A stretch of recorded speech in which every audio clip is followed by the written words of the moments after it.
Page 1. Introduction. English. Hello, I'm Amihan.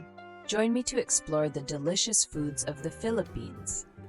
Let's practice saying Philippines in Tagalog. Pilipinas. Tagalog, kamusta? Ako si Amihan. Samahan niyo ako sa pagtuklas ng masasarap na pagkain sa Pilipinas. Halina't subukang bigkasin ang Pilipinas sa English. Page 2. Adobo.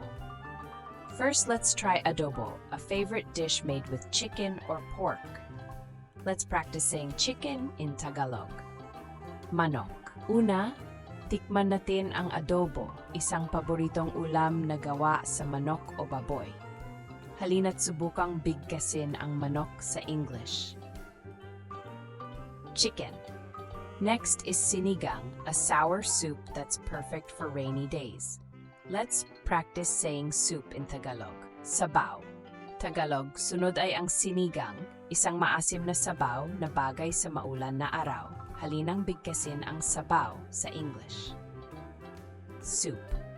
Now, meet lechon, a roasted pig dish that is often served at celebrations. Let's practice saying celebration in Tagalog. Pagdiriwang. Tagalog ngayon, kilalanin ang lechon, isang inihaw na baboy na madalas ihain sa mga pagdiriwang. Halina't subukang bigkasin ang pagdiriwang sa English. Celebration. Page 5. Pancit. Pancit is a noodle dish that promises long life according to Filipino tradition. Let's practice saying noodles in Tagalog. Pancit. Tagalog? Ang pancit ay isang ulam na pansit na nangangako ng mahabang buhay ayon sa tradisyon ng Pilipino. Halina't subukang bigkasin ang pansit sa English. Page 6. Halo-halo English. Halo-halo, a mixed dessert with ice, milk, and various sweet ingredients is a must-try.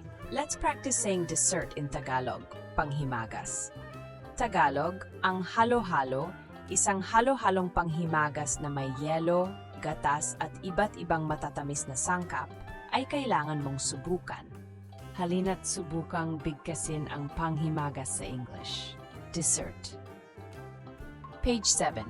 Kare-kare is a peanut stew with oxtail and vegetables. Uniquely delicious. Let's practice saying vegetables in Tagalog. Gulay.